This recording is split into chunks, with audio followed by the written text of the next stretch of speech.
स्वर संधि की कराई थी दीर्घ संधि। और आज दूसरे नंबर पर यण संधि।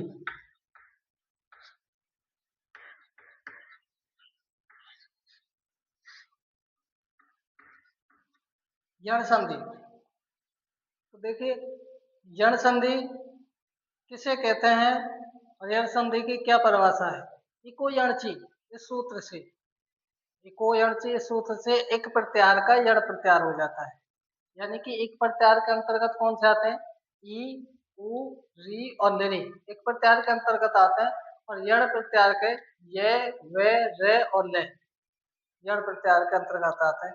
तो कहने का तात्पर्य है कि ई, उ और री और लरी के बाद अगर कोई अन्य स्वर आता है, विषम स्वर आता है, तो ई का ये हो जाता है, उ का वे हो जाता है और री का रे हो जाता है, लरी का ले हो जाता है। ये हमारी यण संधि की परिभाषा है। तो यण संधि इसका सूत्र है इको यणची, इको यणची। इस सूत्र से ई ऑब्लिक ई, कोमा उ ऑब्लिक उ, कोमा री, कोमा कोमा लरी के बाद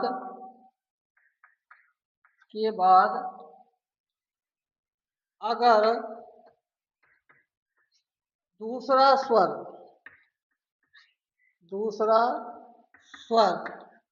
या असमान स्वर आता है तो ई के स्थान पर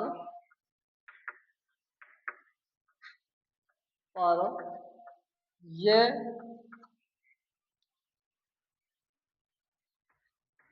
उ के स्थान पर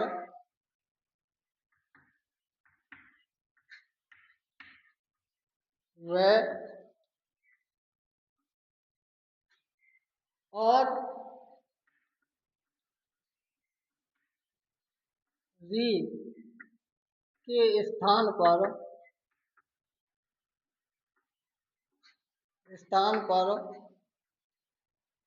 वे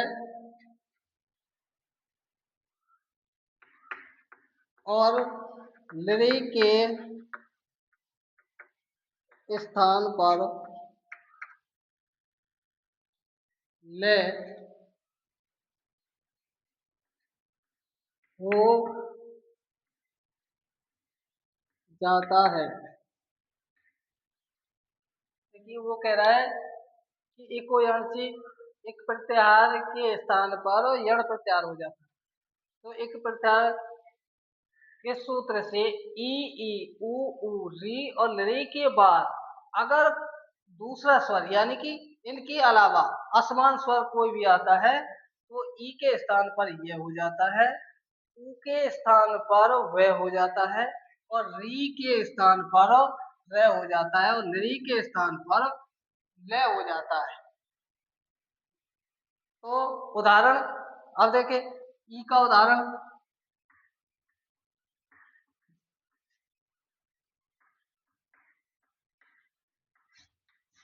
ई का उदाहरण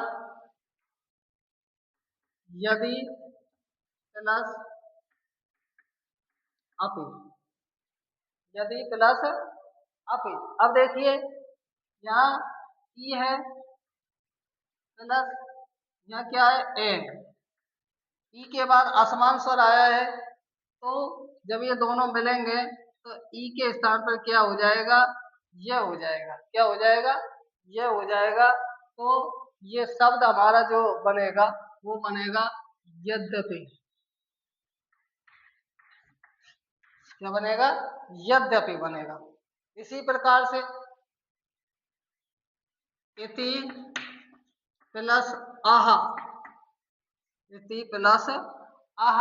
अब देखिए इसे ई और इधर ये आ लिया, तो ई के बाद में असमान स्वर आया आ, तो इस ई का जब ये आया तो इसके बाद ये ई का क्या हो गया ये, तो अब ये हो गया तो ये जुड़कर क्या बना इत्याह, क्या बना इत्याह। इसी प्रकार एक दूसरा अन्य उदाहरण लेते हैं, प्रति प्लस एकम, प्रति प्लस एकम। अब देखिए इस ई का के बाद, अब इस ई के बाद क्या आया है ए आया है, ये आया तो इस ई का क्या हो गया ये हो गया, तो क्या बन गया प्रत्येक, क्या बना प्रत्येकम, प्रत्येकम बना। इसी प्रकार से ऊ का जैसे उदाहरण लेंगे, सु प्लस आगतम। अब देखिए ऊ के बाद, इस ऊ के बाद क्या आया है आ, क्या आया है आ आया है, तो इन दोनों का जब ये ऊ के स्थान पर क्या हो जाएगा वे हो जाएगा, क्या हो जाएगा वे हो जाएगा। से में से ऊ का तो वे हो गया, तो से ये आधा से रह गया, और ऊ का क्या हुआ वे, और ये जुड़ जाएगा आगतम स्वागतम। इसी प्रकार से इसका है गुरु आदेश, गुरु प्लस आदेश, गुरु प्लस आदेश। अब ऊ के बाद क्या आया है यहाँ आया है, तो इसका क्या हो गया वह, तो ये क्या हो जाएगा गुरुवादेश, क्या हो जाएगा गुरुवादेश। तो इस प्रकार से ये हमारा हुआ। इसी प्रकार से इसका है री का पितृ प्लस उपदेश, तो अब री के बाद क्या आया है, री के बाद क्या आया है ऊ आया है, तो इसका क्या हो गया रे हो गया, क्या हो गया रे हो गया, तो ये क्या हो गया पितृोपदेश।